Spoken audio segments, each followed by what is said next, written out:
Assalamualaikum warahmatullahi wabarakatuh. Halo semuanya. Dalam video kali ini, saya akan membahas sistematika kajian filsafat pendidikan. Sebelum masuk ke materi, izinkan saya untuk memperkenalkan diri.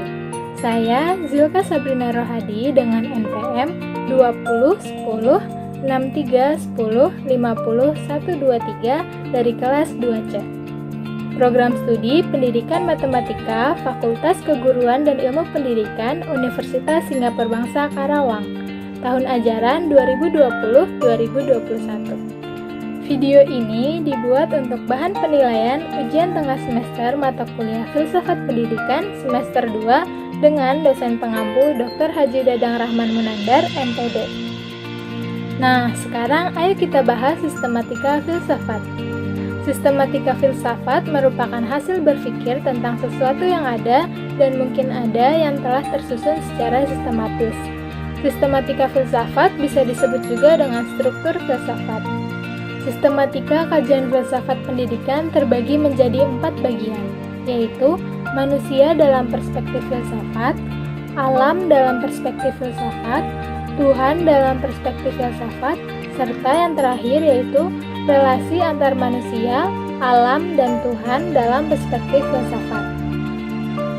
Manusia dalam perspektif filsafat. Manusia menyadari bahwa dirinya sangat berbeda dari binatang apapun. Tetapi, memahami siapa sebenarnya manusia itu bukan persoalan yang mudah. Ini terbukti dari pembahasan manusia tentang dirinya sendiri yang telah berlangsung demikian lama. Pandangan filsafat terhadap manusia dari beberapa sudut pandang, yakni dari teori descendansi, metafisika, dan psikomatik.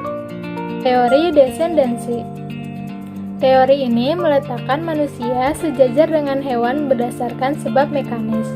Artinya, manusia tidaklah jauh berbeda dengan hewan, di mana manusia termasuk hewan yang berpikir, melakukan segala aktivitas hidupnya.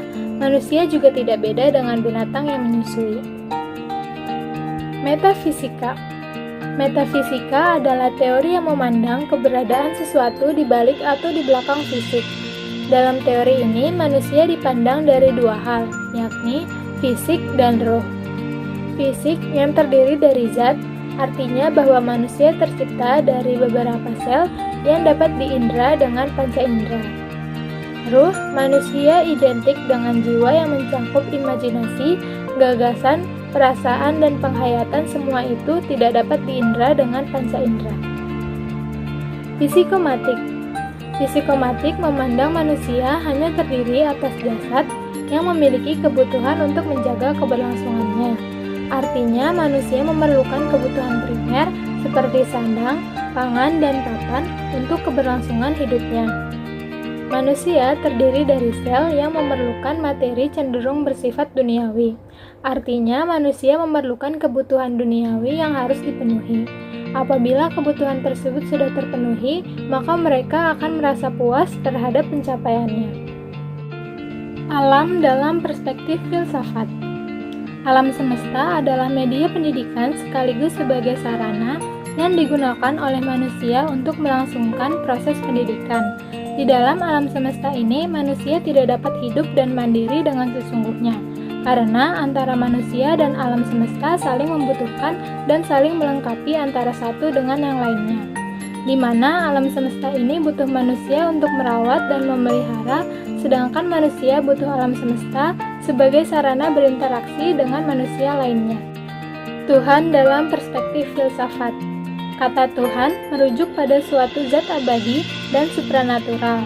Biasanya dikatakan mengawasi dan memerintah manusia dan alam semesta atau jagat raya. Tuhan adalah sesuatu yang terdapat dalam pemikiran manusia.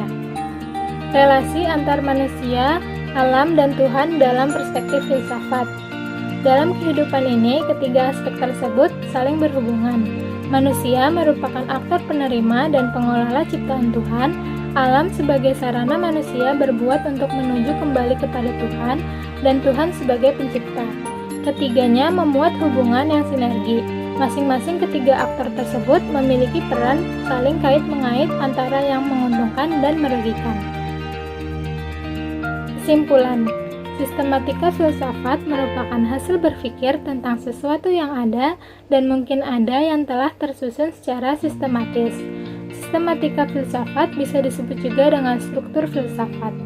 Sistematika kajian filsafat pendidikan terbagi menjadi 4 bagian, yaitu manusia dalam perspektif filsafat, yang di dalamnya mencakup beberapa sudut pandang, yakni teori descendansi, metafisika, dan psikomatik. Alam dalam perspektif filsafat. Jika ditinjau dari filsafat pendidikan Islam, alam semesta ini bukan hanya sebagai tempat tinggal, tetapi alam semesta sesungguhnya merupakan tempat belajar bagi manusia. Tuhan dalam perspektif filsafat. Orang yang menganut agama tertentu akan menambahkan pendekatan wahyu di dalam usaha memikirkannya. Jadi, filsafat ketuhanan adalah pemikiran para manusia dengan pendekatan akal budi tentang Tuhan. Relasi antar manusia, alam, dan Tuhan dalam perspektif filsafat. Ketiganya membuat hubungan yang sinergi, masing-masing memiliki peran yang saling kait-mengait antara yang menguntungkan atau merugikan. Sekian pemaparan materi dari saya mengenai sistematika kajian filsafat pendidikan. Kurang lebihnya mohon maaf. Wassalamualaikum warahmatullahi wabarakatuh.